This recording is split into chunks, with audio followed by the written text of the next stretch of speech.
नमस्कार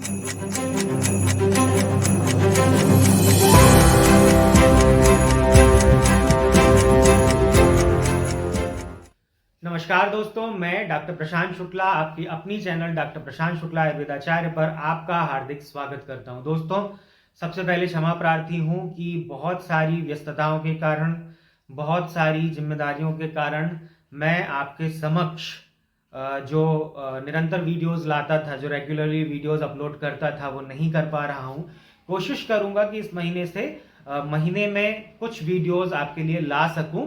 और आप लोगों से भी उम्मीद है कि चूंकि बहुत समय हो चुका है, आप मेरे चैनल पे न्यू वीडियोस नहीं देख पाए हैं, तो शायद आप मेरे चैनल को विजिट नहीं कर रहे हैं। तो ज़्यादा से ज़्यादा विजिट करिए मेरे चैनल को, और ज़्यादा से ज़्यादा सब्सक्राइब करिए, और ज़्यादा से ज़्यादा लोगों को शेयर करिए मेरे वीडियोस को, ताकि लोगों को उनके रोगों से निजात मिल सके, उनका भला हो सके उन दवाइयों से जो अनुभूत हैं, सस्ती हैं, सरल हैं और मेरे द्वारा बताई जा रही हैं। तो दोस्तों, चलिए आज का जो वीडियो है वो शुरू करता हूं। सबसे पहले आपको भगवान राम की प्रतिष्ठा, भगवान राम के पुनः आगमन और भगवान राम के प्रतिष्ठा समारोह उत्सव की हार्दिक बधाइयां। प्रभु आप सभी को सद्गति दे, सदायु दे और कुछ अच्छा करने की प्रेरणा दे। तो चलिए शुरुआत करते हैं। आज मैं आपको उस रोग के विषय में बता रहा हूं जो इस समय बहुत ज्यादा लोगों को परेशान करता है, खासकर बरसात में और ठंड में। उस रोग का नाम है आमवात, यानी कि रूमेटाइड अर्थराइटिस। उससे आप उसकी तुलना कर सकते हो। तो आमवात, जिसमें व्यक्ति के हाथ पैर में बहुत ज्यादा दर्द होता है, सूजन आ जाती है, चलने में दिक्कत होती है। आगे की स्टेजेस में क्या होता है, उंगलियां टेढ़ी होने लगती हैं, जो आपकी संधियां हैं, ज्वाइंट्स हैं, उनमें इस तरीके की सूजन हो जाती है जो गांठ जैसे हो जाती है, और मुश्किल होता है चलना। साथ में फिर वो आगे जो रोग बढ़ता जाता है तो वो संधिवात में, यानी कि सूजन तो घट जाती है पर हड्डियां जो है वो कमजोर होने लगती हैं और एक दूसरे से टकराने लगती हैं, घर्षण होने लगता है और हड्डियों में काफी दर्द होने लगता है। बड़ी संधियों में, खासकर घुटने में, हाथ की कलाई में, हाथ के ऊपर के तरफ, कंधे में बहुत ज्यादा दर्द होने लगता है और व्यक्ति धीरे धीरे विकलांगता भी उसको होने लगती है, वैकल्य और खंजता, यानी कि डिसेबिलिटी, कंप्लीट डिसेबिलिटी उसको आ जाती है कि बैठने उठने में भी वो समर्थ नहीं रह जाता। और यही आम बात यदि ज्यादा दिन तक बढ़ा रहा तो ये हृदयाघात, यानी कि आपके कार्डियक डिसीजेस, यानी कि हार्ट अटैक आदि का भी, एथेरोस्क्लेरोसिस आदि का भी कारण बनता है। साथ में ये मधुमेह यानी डायबिटीज का भी कारण बनता है। ये निदानार्थकर रोग है मधुमेह के लिए। चलिए मैं सबसे पहले आपको समझा देता हूं आमवात होता क्यों है। हम आज के युग में, ये बहुत पुराना रोग है, कोई नवीन रोग नहीं है, नया रोग नहीं है। हम आज के युग में कैसा खाना खाते हैं, जंक फूड है, ज्यादा तला भुना खाना, बाहर का खाना, फास्ट फूड है जो जल्दी से बन जाए, ठीक है। और मांस मटन खाते हैं लोग, ठीक है, मटर, बैगन, सेमी, भिंडी, ज्यादा तेल वाला खाना, ठीक है, डोसा, समोसा, बाहर का खाना, मंचूरियन, ये वो सब, ये ऐसी चीजें खाते हैं जो अच्छे से शरीर में पाचन जिनका नहीं हो पाता। हम हल्का खाना नहीं खाते, घर का बना खाना ज्यादा यूज नहीं करते। उसका कारण आज की दिनचर्या भी है, व्यस्तता भी है, भागदौड़ भी है। तो कोशिश करिए कि अपने खान पान को संयत रखिए, अपने खान पान को जो है लघु रखिए, हल्का रखिए, ठीक है, जो आसानी से पच सके ऐसे रखिए। अपने 2 बार के खाने के बीच में 8 घंटे, 6 से 8 घंटे का अंतर जरूर रखिए। खाने के तुरंत बाद केवल 1 घूंट पानी पीना, या पानी पीना ही नहीं है। खाने के तुरंत बाद 100 से 500 कदम टहलिए। खाने के पहले पानी पी सकते हैं, खाने के बीच बीच में पानी मत पीजिए। तो आमवात रोग आपको परेशान नहीं करेगा। होता क्या है, जब हमारा खाना पचता नहीं है हमारे शरीर में, मैं प्रैक्टिकली आपको समझा देता हूं, हमारे शरीर में जो अन्न पाचन के लिए जाता है, हम जो खाते हैं उसको पचाने के लिए यदि हमारे शरीर में अग्नि कम है, यानी कि जो पित्त रस है, जो अग्नाशय रस यानी pancreatic juice and liver juice, gastric juices, वो यदि कम है, और हम यदि दीर्घ जो गुरु आहार कर रहे हैं, यानी कि हम जो खाना है वो भारी खाना खा रहे हैं जो पच नहीं पा रहा है, जंक फूड खा रहे हैं, बेसन खा रहे हैं, मिठाई खा रहे हैं, घी तेल ज्यादा खा रहे हैं, तो वो अग्नि वैसे ही मंद है, वो उसको पचा नहीं पाएगी, तो कच्चा रस बनेगा। कच्चे रस को ही आम कहा जाता है। और यही आम वात के साथ मिलकर हमारी वात भी जो है वो दुष्ट हो जाती है, हमारी वात भी बिगड़ जाती है। यदि हम अच्छा खाना नहीं खाते हैं तो हमारे शरीर में जो वात होती है, हमारे शरीर में 5 प्रकार की वात होती है, जिसमें से मुख्यतः आम वात रोग में समान व्यान और अपान वायु की दुष्टि होती है।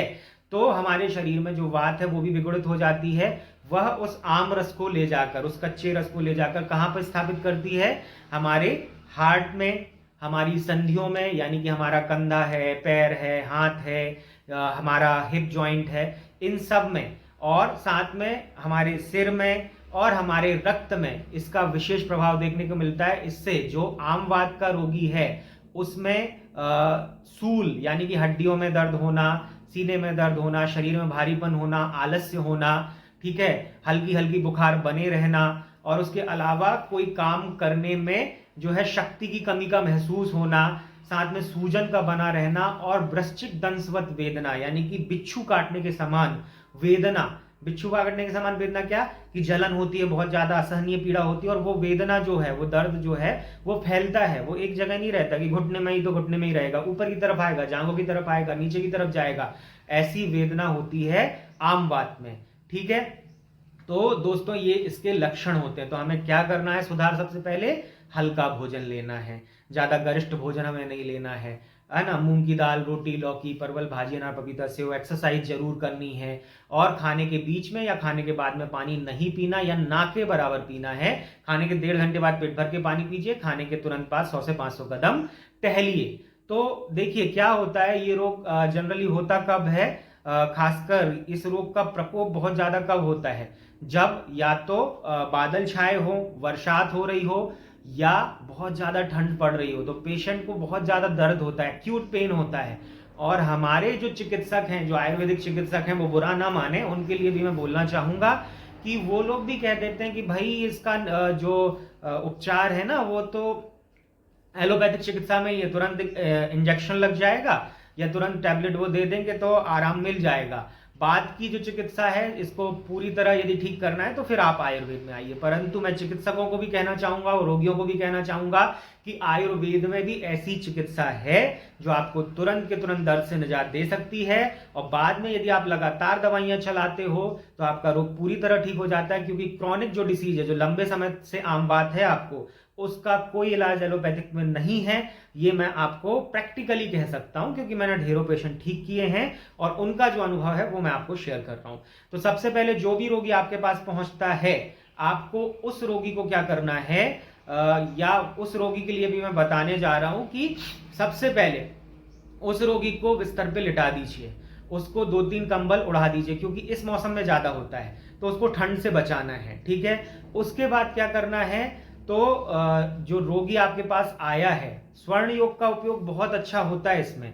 परंतु यदि आप स्वर्ण योग ज्यादा महंगा यूज नहीं कर पा रहे, जैसे बृहदवात चिंतामणि रस 2 गोली आप उसको तुरंत दे दें, ठीक है। किसके साथ? 10 मूल क्वाथ के साथ या रासना सप्तक क्वाथ के साथ। कैसे बनाना उसको? रासना सप्तक क्वाथ बना बनाया भी मिल जाता है दवा की दुकान पे, या रासना सप्तक क्वाथ यदि आपको चूर्ण मिलता है तो 1 चम्मच चूर्ण आप 2 कप पानी में डालिए, गर्म करिए। जब 1 कप पानी शेष रह जाए, ठंडा करके छान के थोड़ा थोड़ा सा पानी पेशेंट को जो है बृहदवात चिंतामणि रस के साथ दे दीजिए, ठीक है। तो उससे उसको बहुत ज्यादा आराम मिलता है।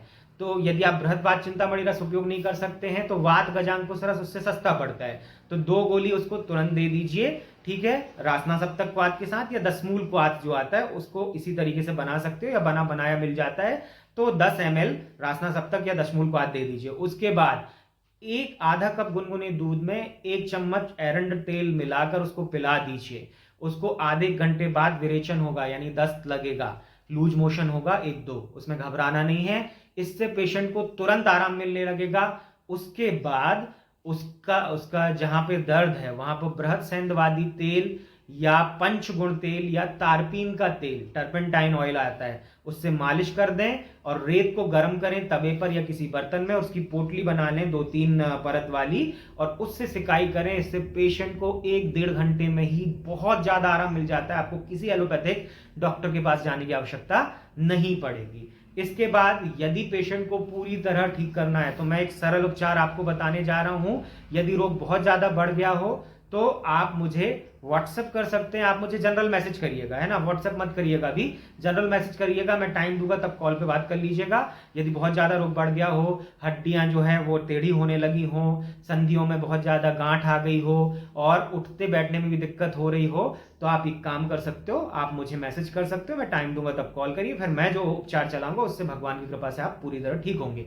अभी मैं जो आपको सरल उपचार बता रहा हूं, जो आपको डेली यूज करना है, उससे भी 70 से 80% ठीक हो सकते हैं पेशेंट, ठीक है। यानी कि जो 70 से 80% आमवात से पीड़ित हैं वो पूरी तरह ठीक हो सकते हैं। Chronic stage second and third वाले जो पेशेंट हैं वो मुझे मैसेज कर दें और मुझसे दवा बुलवा के कंप्लीटली ठीक हो सकते हैं, या फिर जो मुझसे दवा बुलवाना ही चाहते हैं वो दवा बुलवा सकते हैं या पर्चा लिखवा सकते हैं, ठीक है। तो मैं आपको जो दवा बता रहा हूं उसको ध्यान से सुनिए। सबसे पहले आपको क्या करना है, जो पेशेंट को आम बात है उसको लंघन पे रखना है, उसको हल्का भोजन देना है, बिल्कुल हल्का भोजन देना है। चावल, मटर, बैगन, सेमी, भिंडी, मांस, मटन, मिर्च मसाला, ज़्यादा खटाई, तेल की चीज़ें, जंक फूड, फास्ट फूड, बाहर का खाना, ये सब बंद कर दो। मूंग की दाल, रोटी, लौकी, परवल, भाजी, अनार, पपीता, सेव, ये उसको देना है। जो रोटी आप बनाओगे वो रोटी का जो आटा है, जो आप गवार पाठा, आप एलोवेरा जानते हो आप, है ना, घृत कुमारी जानते हो, उसका जो पल्प होता है, जो गूदा होता है, या उसका जो रस आजकल बाजार में मिल जाता है पतंजलि वगैरह में, तो उसका रस मिलाकर उससे आपको आटे को गूदना है, आटे को मारना है और उसकी बनी हुई रोटी पेशेंट को आपको खिलानी है। उससे बहुत लाभ मिलता है, बहुत आराम मिलता है। अब बहुत सस्ती दवा बताने जा रहा हूं आपको। रासना सप्तक्वात लेना है। मैंने आपको अभी विधि बताई थी कि 1 चम्मच रासना सप्तक्वात 2 कप पानी में डाल दो, ठीक है। तब तक गर्म करो जब तक वो 1 कप शेष ना रह जाए। और यदि तीव्र है, जो दर्द बहुत ज्यादा है, तो जब तक वो पानी आधा कप शेष ना रह जाए तब तक उसको गर्म करो, ठंडा करके छान के हल्का गुनगुना जो रासना सप्तक्वात है उसमें 1 चम्मच एरंड तेल यानी कैस्टर ऑयल मिलाइए और उस कैस्टर ऑयल से मिले हुए जो रासना सप्तक्वात है उसके द्वारा जो है 2 गोली सिंघनाथ गुग्गुल व्यक्ति की जीभ पर रखिए और ऊपर से ये रासना सप्तक्वात और 2 चम्मच एरंड तेल मिलाकर उसको पिला दीजिए, है ना। तो ये सुबह शाम खाने के 1 घंटे बाद उसको देना है। फिर खाने के 2 घंटे बाद अजमोदादी चूर्ण आधा चम्मच और वैश्वानर चूर्ण आधा चम्मच, ये 1 पाव गुनगुने जो पानी के साथ उस पेशेंट को दे देना है। इससे उसका पेट साफ होगा, जो आम है, जो कच्चा रस बना हुआ वो धीरे धीरे निकलता जाएगा। इससे संधियों में, ज्वाइंट्स में जो जकड़ाहट है वो धीरे धीरे बहुत जल्दी ही कम होने लगेगी, दर्द भी जाने लगेगा, पेशेंट को हल्कापन महसूस होने लगेगा और बहुत स्वस्थ वो महसूस होने लगेगा। 15-20 दिन में ही आप देखोगे उसको बहुत अंतर आ रहा है। पर यदि पेशेंट को आम बात 1 से 2 साल से है तो मिनिमम उसको 6 से 7 महीने दवाइयां जरूर खिलाइए, और यदि 4-5 साल से रोग है तो उसको 1 से 1.5 साल जो है दवाइयां जरूर खिलाइए, क्योंकि ये जीर्ण रोग, ये लाइफ लॉन्ग डिसीज है, यानी लंबी डिसीज है, ये ऐसे ठीक नहीं होती, इसमें 10 साल लग जाते हैं। परंतु मैं जो आपको नुस्खा बता रहा हूं उससे आप 1-1.5 साल में पूरी तरह स्वस्थ हो सकते हैं। उसके अलावा उसको बृहद सेंधवादी तेल या पंचगुण तेल या तारपीन का तेल, टर्पेंटाइन ऑयल आता है, उससे मालिश करिए संधियों में, ठीक है। और बालू का स्वेद यानी कि जो रेत है उसको गर्म करके पोटली बनाकर उससे सिकाई करिए। मैं आपको विश्वास दिलाता हूं आपको बहुत जल्दी बहुत ज्यादा आराम मिलेगा। साथ में पेशेंट को यदि हार्ट में दर्द होने लगा है, आमवात के कारण होता है ऐसा, तो यदि शुरुआती आमवात है तो वो हार्ट का दर्द भी इस दवा के साथ पूरी तरह ठीक हो जाएगा। और यदि बहुत लंबे समय से ये हार्ट डिसीज है, हार्ट में दर्द होता है, कई बार ऐसे लगता है चलने में दर्द हो रहा है, बैठने में आराम मिल रहा है, तो जरूर किसी अच्छे डॉक्टर को दिखाइए, या आयुर्वेदिक डॉक्टर को दिखा लीजिए, या मुझसे भी कंसल्ट कर सकते हैं। साथ में मधुमेह यदि है, यदि उसको डायबिटीज भी है, तो डायबिटीज की दवाइयां कंटिन्यू रखिए और आयुर्वेदिक चिकित्सक से आप दिखा सकते हो। तो दोस्तों जरूर इन सब चीजों का प्रयोग करिए। मैं डिस्क्रिप्शन में इनका नाम भी लिख दूंगा, हो सकेगा तो लिंक भी डाल दूंगा, और आपको जरूरत पड़ने पर यदि आपको मुझसे कंसल्ट करना है तो मैं यहां पर अपना नंबर दे रहा हूं, उसमें आपको केवल मैसेज करना है, ठीक है। उस पर आपको व्हाट्सएप नहीं करना, उस पर आपको मैसेज करना है। जब मैं आपको समय दूं नॉर्मल मैसेज में, तब आप मुझे कॉल कर लीजिए, फिर उसका प्रोसीजर मैं बता दूंगा। आप मुझसे दवा बुलवा सकते हैं, पर्चा लिखवा के पूरी तरह ठीक हो सकते हैं। तो दोस्तों, आपने इतना बहुमूल्य समय दिया, इतना कीमती समय दिया, उसके लिए कोटिशा धन्यवाद। Thank you so much. इसी प्रकार मेरे चैनल पे बने रहिए, ज्यादा से ज्यादा लोगों को इस वीडियो को शेयर जरूर करिए। सब्सक्राइब नहीं किया है तो सब्सक्राइब जरूर कर लीजिए और लाइक जरूर कर दीजिए इस वीडियो को। इससे मुझे मोटिवेशन मिलता है आपके लिए अच्छी वीडियोस बनाने का। तो दोस्तों, थैंक यू सो मच, धन्यवाद। जय हिंद, जय भारत, वंदे मातरम।